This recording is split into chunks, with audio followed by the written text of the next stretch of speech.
अब ये सत्य ज्ञान है।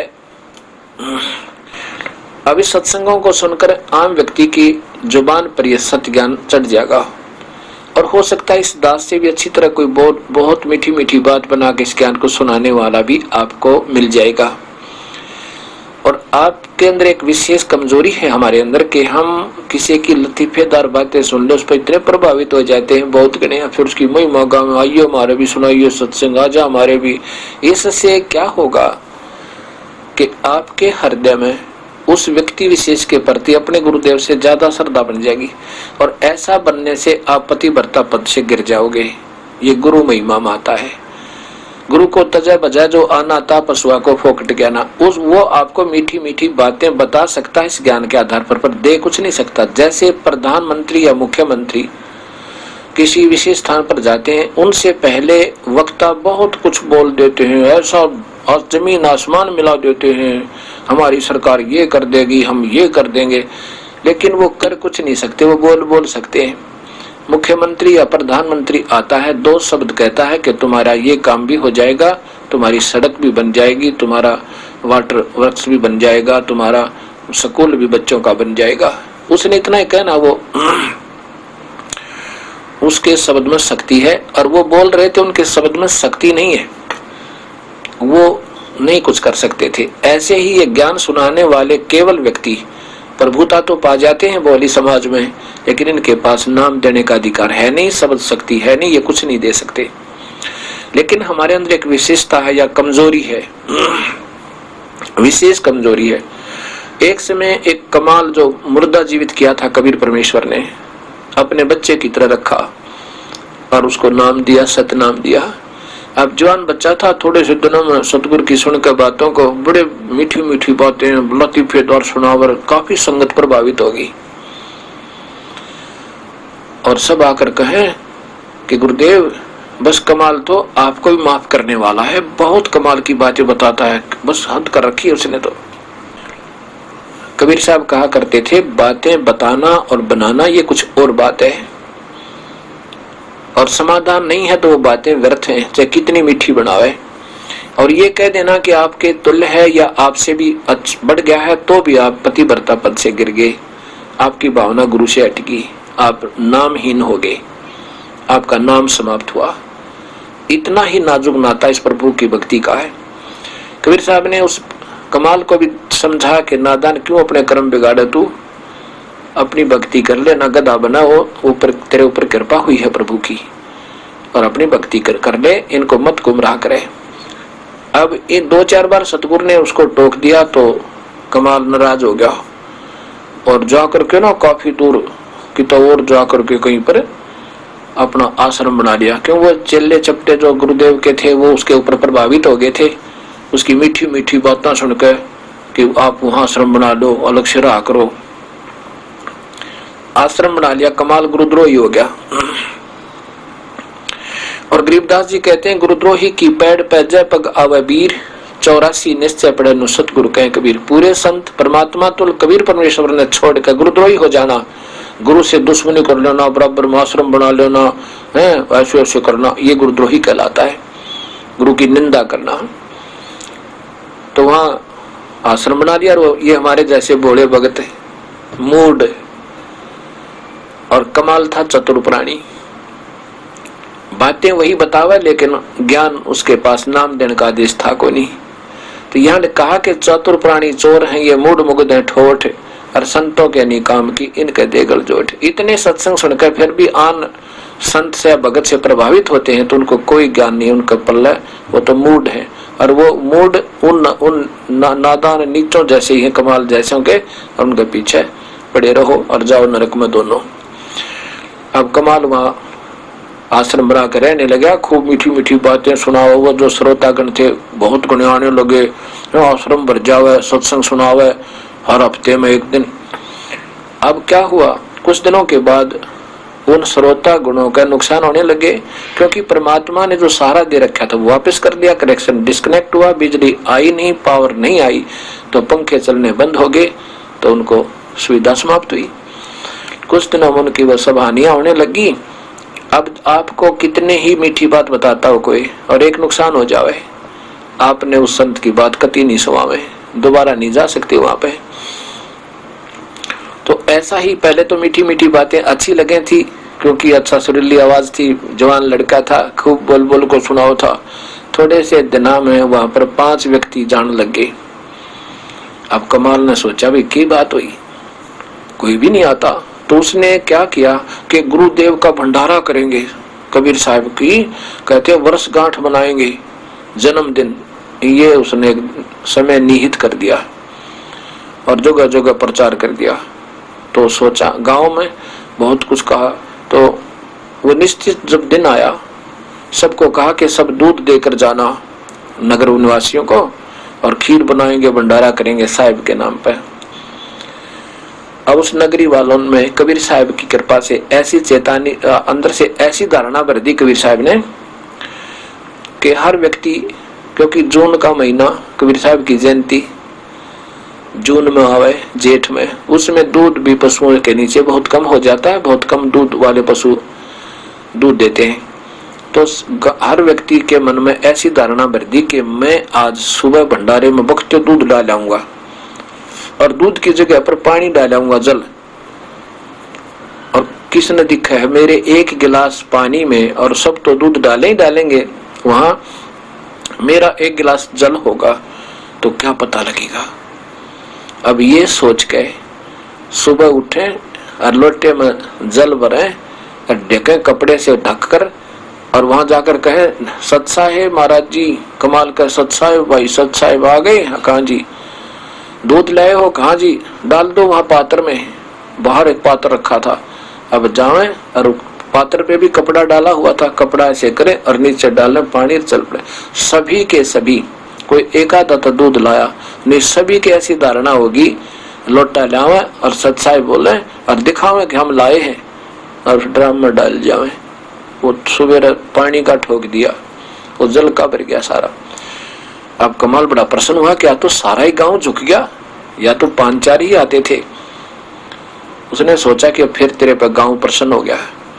अपने जो हरा करते आश्रम में चले चपटे, उन तो बोला कि भाई बना लो आज तो खीर और दूध, खूब ठाठम ठाठ हो गए। अब उन शिष्यों ने, वहां के सेवकों ने उठाकर देखा, वो पर्दा उस मटके का, उस पात्र का, उस ड्राम का जिसमें दूध डाल रहा था सारा गांव, वो तो पानी का भरा। कमाल से कहा शिष्यों ने, सेवकों ने कि महाराज जी तो दूध नहीं, वो तो सारा गांव पानी से भर गया। उसने, कमाल ने देखा, कमाल है, ऐसी बात थोड़ी हो सकती है। देखा तो वो पानी ही पानी था। इतना शर्मिंदा हुआ, वहां से रात को उस आश्रम न छोड़कर ना जाने कहां मरा जा गए। ऐसे कहते हैं, गुरुद्रोही की पैड़ पे जय पगावे वीर, वो 84 निश्चय पड़े नो सतगुरु कहे कबीर। गरीबदास जी कहते हैं कि ये चातुर प्राणी चोर हैं, ये मीठी मीठी बात बनाने वाले बात वही बता रहे हैं, लेकिन उनके पास नाम देने का आदेश नहीं है, तो जीवन खो रहे हैं। ऐसे ये गुरुद्रोही जो होते हैं, गुरु जी से अलग होकर के उन अपने भोली आत्माओं को गुमराह जरूर कर लेते हैं अपनी मीठी बात बना के, और वो अनजान लोग कहेंगे गुरु से भी अच्छा है तो बहुत अच्छी बातें बताता है, तो इतने में भी बात बिगड़ जाती है। गुरु को तजय बजय जो नाता पशुआ को फोकट गया ना। उसके लिए कवि गरीबदास जी कहते हैं कि ये चातुर प्राणी चोर है, विचक्षण है, ये चतुर प्राणी दिखे सियाने पर वस्तु नहीं, न उनके पास नाम देने का आदेश और न ही वो सत्य ज्ञान है। चोर है मूड मुग्ध है ठोठ, जो इतने सत्संग सुन के भी उनके पीछे लगे वह कहते हैं ठोठ। तो संतों के नहीं काम के उनके देगल जोट, वह उनके साथ, उन विचक्षण चतुर प्राणियों के साथ ही मरने योग्य हैं, जो इतना सत्संग सुन के भी उनकी बातों में फंस जाते हैं। ऐसा कहा। कुछ दिनों के बाद कबीर साहब ने यह भ्रम तोड़ना था कि नादान संत और महंत अधूरे गुरु कहते हैं कि इस स्थान पर आओ, यहाँ पूजा कर जाओ, तुम्हारा कल्याण होगा। इस धाम में, इस स्थान में नहीं आओगे तो तुम्हारा कल्याण नहीं होगा। इस भ्रम को तोड़ने के लिए काशी में कहा करते थे वो अधूरे संत और महंत के जो काशी में मरता है वो सीधा स्वर्ग जाता है, और मगर मत मरना कोई भी, वो तो भगवान शिव ने श्राप दे रखा, वो पवित्र धरती नहीं है, पृथ्वी नहीं है। और कबीर साहब कहा करते, सत भक्ति करने वाला शास्त्र अनुकूल साधन कहीं भी प्राण त्याग दो, चाहे वो स्वर्ग, चाहे वो बनारस में या चाहे मगहर में या कहीं पर भी उसका शरीर पूरा हो जाए, वो अपने यथा स्थान पर जाएगा जहां की उसने भक्ति की है। इस भ्रम को तोड़ने के लिए कबीर साहब कहते हैं कि मैं मगहर में प्राण त्यागूंगा। वैसे तो वो मालिक थे, प्राण क्या त्यागना था, पर लीला की। और देख लेना अपने ज्योतिष और पत्रे लेकर आ जाना और बताना जनता को, इस समाज भगत को, कि मैं कहाँ जा रहा हूँ, मैं स्वर्ग गया, स्वर्ग से भी ऊपर गया, ये बताना इनको। कबीर साहब ने यह जब बताया कि मैं उस दिन वहां जाकर के अपना प्राण त्यागूंगा, अर्थात वहां शरीर छोड़ूंगा। इस बात को देखने के लिए देखेंगे कि स्वर्ग जाएगा या कहां जाएगा, ज्योतिषी भी, विद्वान पुरुष भी, भक्त आत्मा भी और राजा वीर सिंह देव बघेल भी वहां पर चल पड़ा। कबीर साहब ने प्रस्थान किया, 3 दिन में वहां पहुंचे, मगहर पहुंच गए। और साथ में ये भी उद्देश्य था वीरदेव सिंह बघेल और हिंदुओं का कि कबीर साहब वहां मगहर में प्राण त्यागेंगे। वो मुसलमानों का क्षेत्र है, वहां पर बिजली खां पठान एक वहां के नवाब, मुसलमान नवाब हैं, वो भी कबीर साहब के शिष्य हो चुके थे।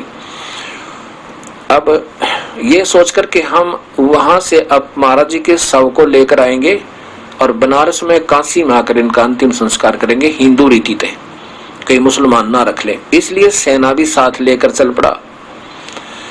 उधर से कबीर साहब जब वहां पहुंचे मगहर में, तो बिजली खां पठान ने सभी भक्तों के लिए खाने और पीने के पानी का और भोजन की व्यवस्था, साधारण भोजन की व्यवस्था वहां करवा रखी। और उधर से उन मुसलमानों के मन में भी यह आया कि कबीर साहब यहाँ शरीर छोड़ेंगे तो हम यही अंतिम संस्कार करेंगे, हिंदुओं को नहीं ले जाने देंगे। ये सोचकर बिजली खां पठान ने भी अपनी सेना तैयार कर ली। उधर से वीरदेव सिंह बघेल सेना लेकर आए हुआ था और लाखों की संख्या में, हजारों की संख्या में और भी दर्शक आए हुए थे। कबीर साहब ने कहा कि मैं बहते पानी में स्नान करूंगा, दरिया में। बिजली खां पठान जो कि मगहर का नवाब था, उसने कहा कि परवरदिगार, यह एक आमी नदी बह रही है, आमी नदी है, सूखी पड़ी है और भगवान शिव ने श्राप दे रखा, इसमें जल नहीं है और आसपास कोई नहर ऐसी नहीं है जिसमें बहता पानी हो, और नीचे का पानी भी बहुत खराब है, पीने के लिए पानी भी बाहर से मंगवाया है। परवरदिगार, बहता पानी नहीं है, आपके स्नान के लिए बहुत पवित्र स्वच्छ जल ला रखा है, आप उसमें स्नान कर लीजिए। कबीर साहब ने कहा कि वो सूखी नदी कहाँ है, वो आमी नदी? कहने लगे जी साथ में बगल में है, वहां से सारी 2 किले अर्थात 400-500 फुट पर है। उस समय ऐसे झाड़ झूड़ वृक्ष बहुत उगे हुए थे उसके चारों तरफ। वहां जाकर कबीर साहब को खड़ा कर दिया और कबीर साहब वहां खड़े हुए और सामने बहुत से व्यक्ति भी वहां खड़े हैं, दर्शक।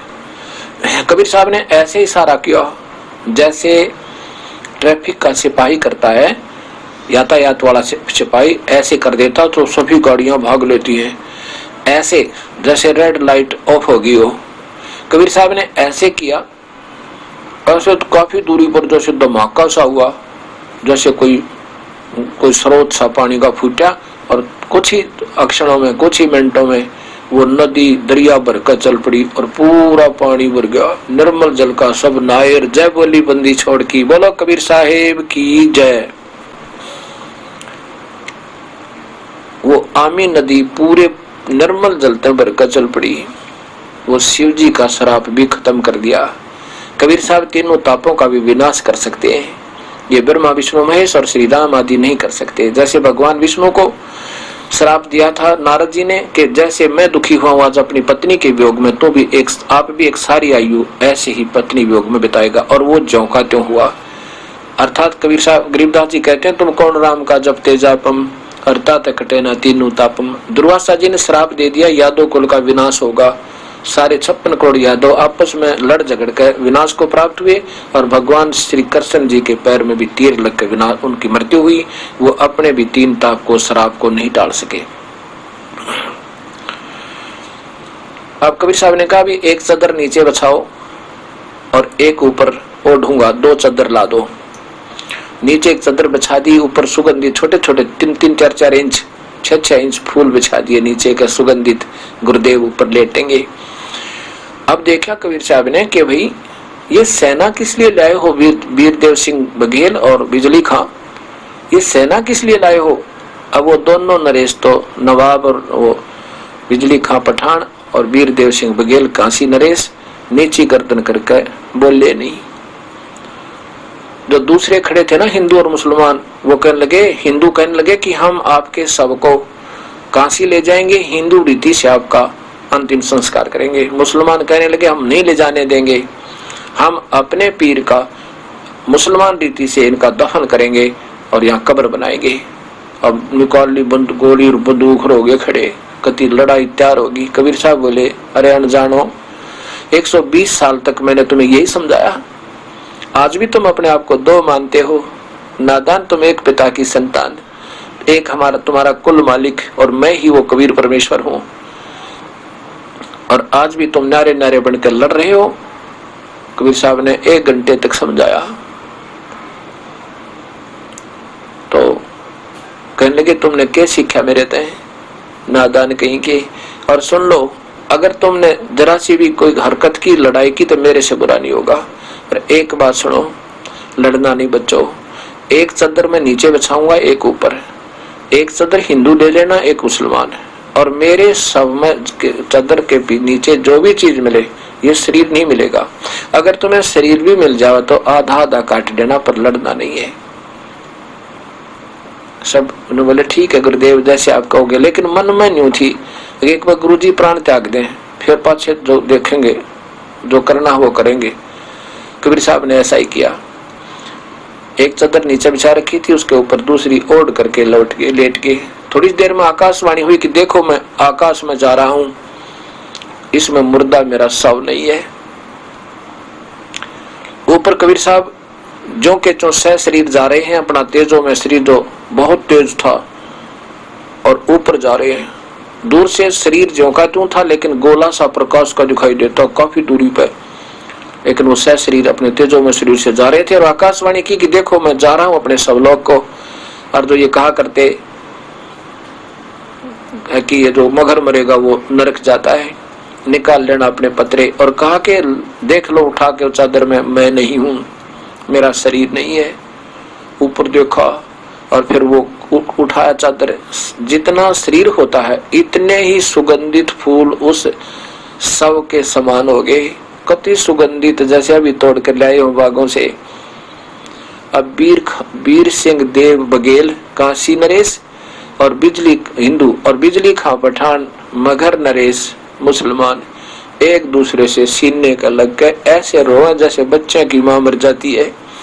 और कहते हैं वीर सिंह, हम समझ नहीं पाए अपने भगवान को, हम तो पाप आत्मा नीच थे भाई। हम देखो उनके सामने भी अब हम दो बने रहे, उनके सामने हम मरने और लड़ने को तैयार हो गए। सभी हिंदू और मुसलमान आपस में जैसे भाई होया करें, ऐसे प्यार से आंखों में आंसू भर के अपने गुरुदेव के प्रति अपनी श्रद्धा व्यक्त कर रहे हैं। और फिर वीरदेव उसने बिजली खां पठान ने कहा कि भाई ऐसे कर लो। उसने 500 बीघा जमीन तो हिंदुओं को दे दी वहीं पर मगर में, और 500 मुसलमानों को अपने स्टेट में ही, और कहा कि आप नारे एक चादर तुम ले लो, गुरुदेव का आदेश है, और एक तुम ले लो। आधे आधे फूल ले लिए, आधे आधे फूल और एक एक चादर लेके आपस में ज्यादा से ज्यादा उन दोनों यादगारों का 50, 60 या 100 फुट तक का डिफरेंस है, अंतर है, वही बना रखा है। नीचे फूल दबाए और चादर रख दी, और फिर उसकी यादगार बना रखी है कि ये ऐतिहासिक और धार्मिक यहाँ सत्य कथा हुई है, और ये जो कि तुम ऐतिहासिक स्थल बना हुआ सदा याद रहे। आज दोनों वहां बने हुए ये दास 2-3 बार देख रहा है। उसमें से कुछ फूल और लेकर हिंदू वहां ले आए, कहा कबीर चौरा बना दिया काशी में। अब वहां भी कुछ फूल डाल के और वहां पर भी एक कबीर चौरा बना रखा है।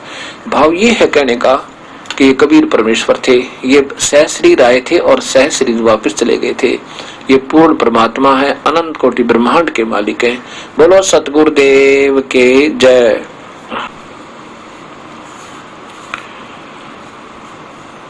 आज मोहे दर्शन दियो जी कबीरी, आज मोहे दर्शन दियो जी कबीरी। सतलोक से चल कर आए, सतलोक से चल आए, काटन यम की जंजीरी, आज मोहे दर्शन दियो जी कबीरी, आज मोहे दर्शन दियो जी कबीरी। तुम्हारे दर्शन से हमारे पाप कटत हैं, थारे दर्शन से हमारे पाप कटत हैं।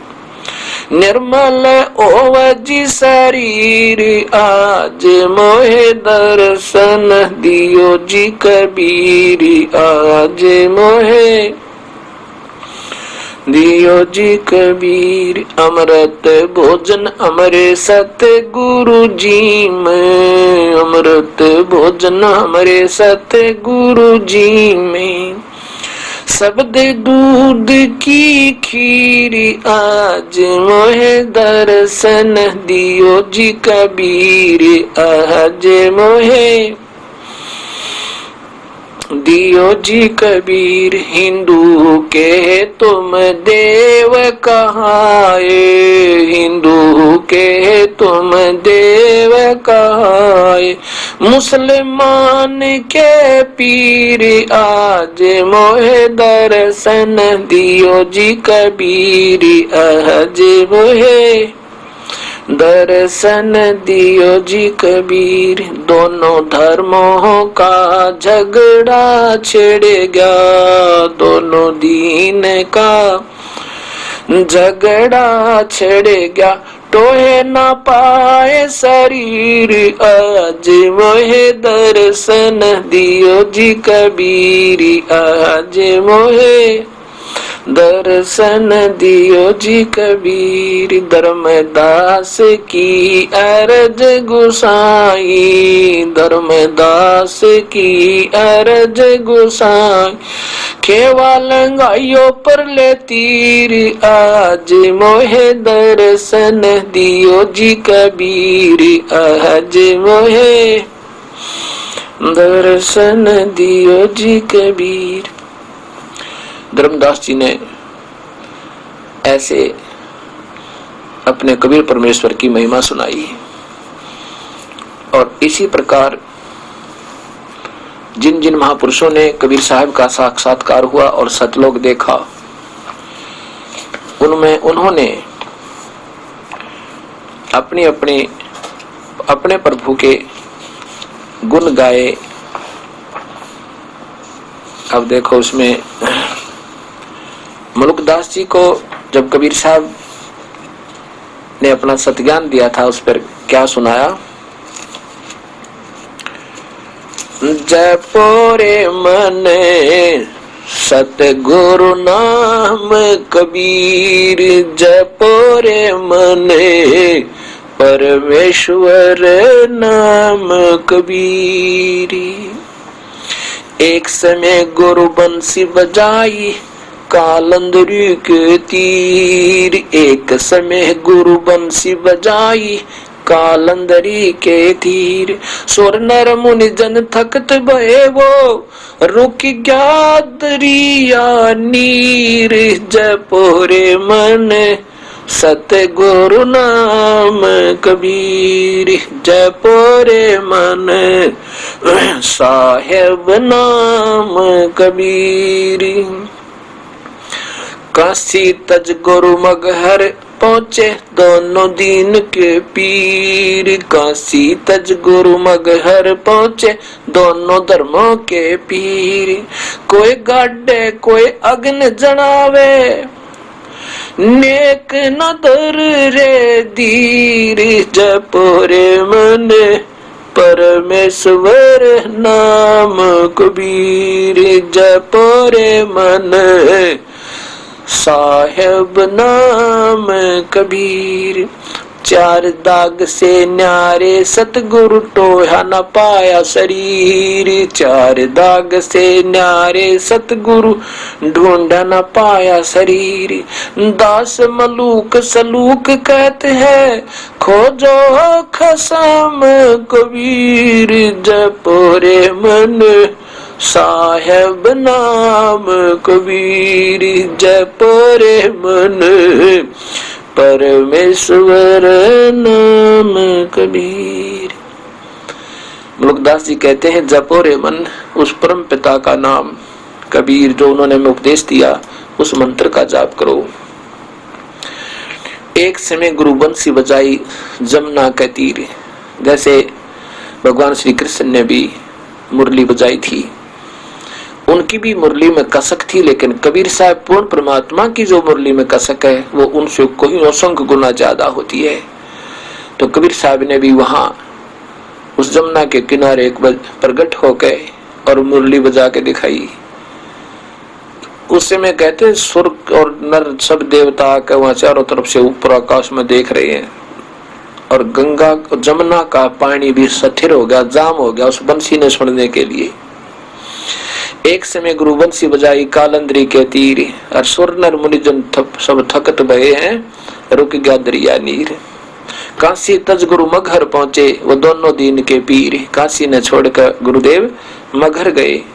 दोनों धर्मों के गुरुदेव, हिंदू और मुसलमानों के। और कोई गाड्डा कोई अगन जरावे और नेक निदर ते दीर।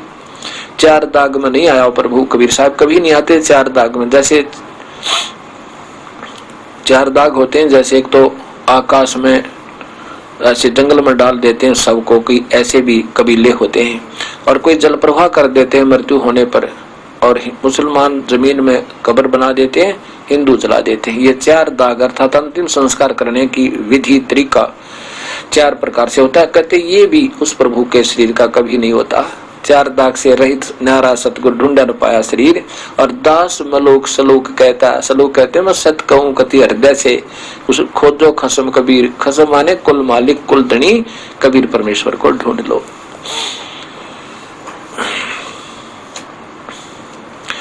मूर्ख मनवा काल की चिंता क्यों सताती है। सतगुरु अपना साथी है, सतगुरु हरदम साथी है। गबन गऊ काट कर डाली कैसी करी ढठाई। कह सिकंद इसे जीवित कर दे जब मानो तेरी खुदाई। बच्चा गहू तत्काल जवाई फिर दूध दुआती है। सतगुरु अपना साथी है, सतगुरु हरदम साथी है।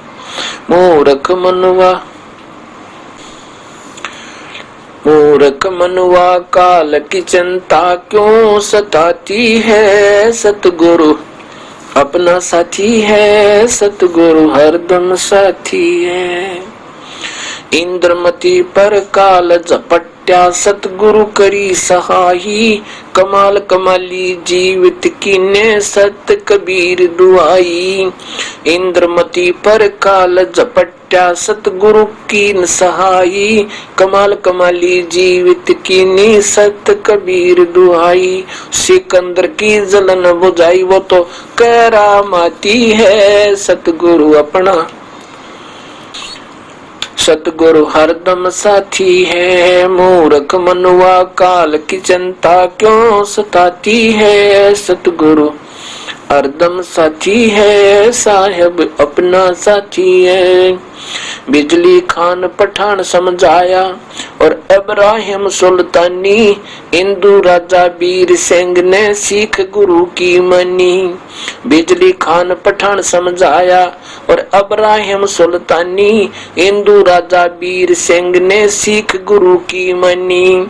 वेद कतेब का एक कहानी कोई जात न पाती है। सतगुरु अपना साथी है, साहेब हरदम साथी है। मूर्ख मनवा काल की चिंता क्यों सताती है। सतगुरु अपना साथी है, सतगुरु हरदम साथी है।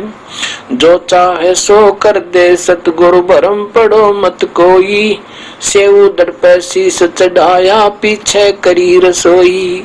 जो चाहे सो कर देव सतगुरु भरम पड़ो मत कोई, सेव दर पे शीस चढ़ाया पीछे करी रसोई।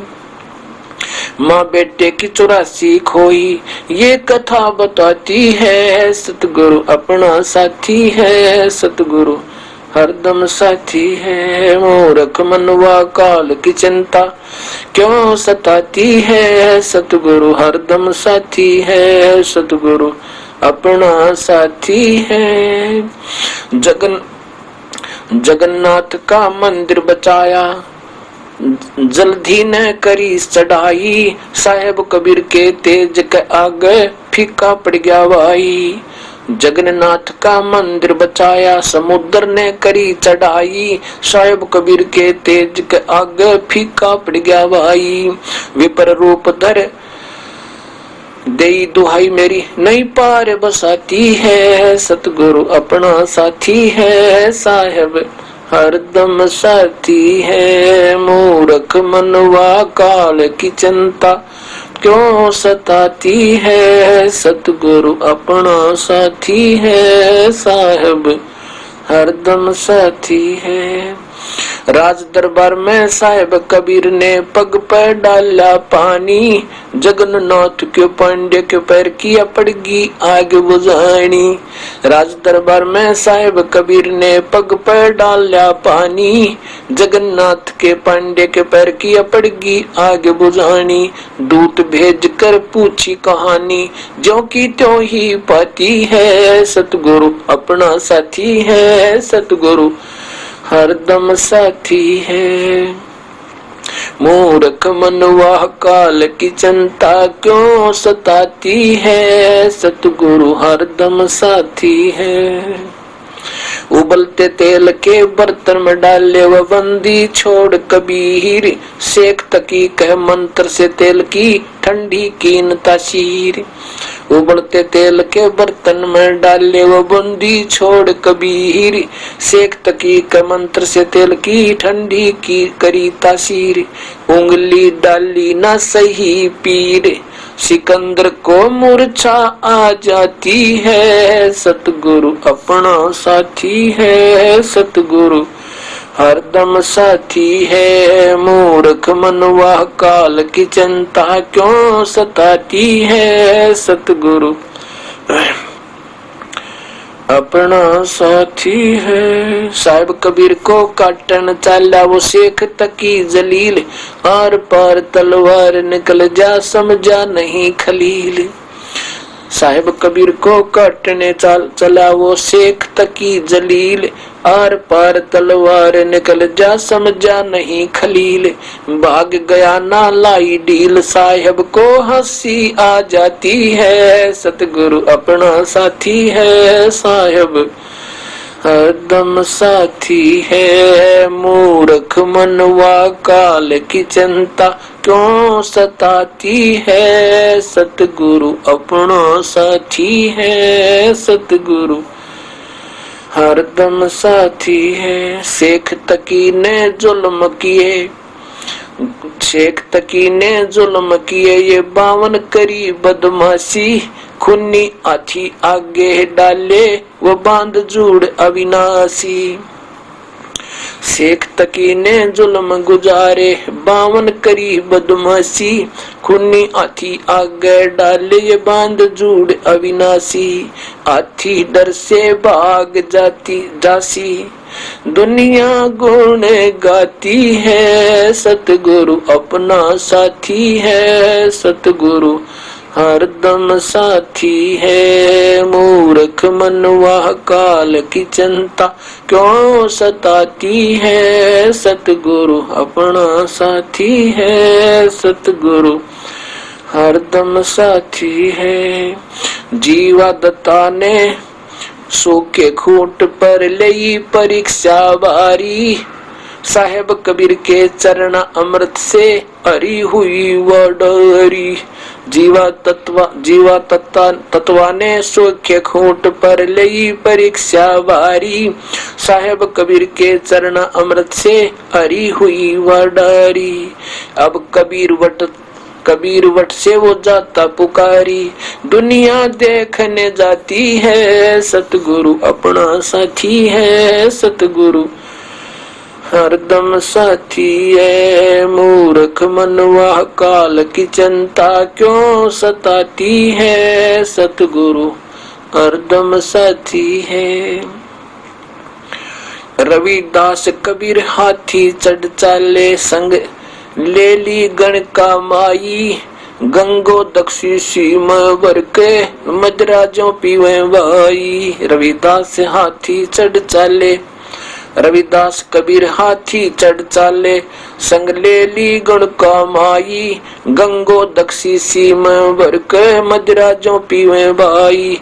64 लाख ने भक्ति गंवाई, मूर्ख को न प्रतीत आती है। सतगुरु अपना साथी है। सतगुरु हरदम साथी है। मूर्ख मनवा काल की चिंता क्यों सताती है। सतगुरु अपना साथी है। सतगुरु हरदम साथी है। गुरु राम देवानंद जी ने दया करी प्या, राम नाम का प्याला। सत नाम का मंत्र देके किया ज्ञान उजियाला। गुरु राम देवानंद जी ने दया की, राम नाम का प्या, सत्य नाम का प्याला। सत्य नाम का मंत्र देके किया ज्ञान उजियाला। चरणों के मार रह राम पाला, अब भक्ति मन भाती है। सतगुरु अपना साथी है। सतगुरु हरदम साथी है। अगर आप ये वीडियो YouTube पर देख रहे हैं तो हमारे चैनल को सब्सक्राइब करें और बेल आइकन को दबाना ना भूलें। अगर आप Facebook पर ये वीडियो देख रहे हैं तो हमारे पेज को लाइक करें।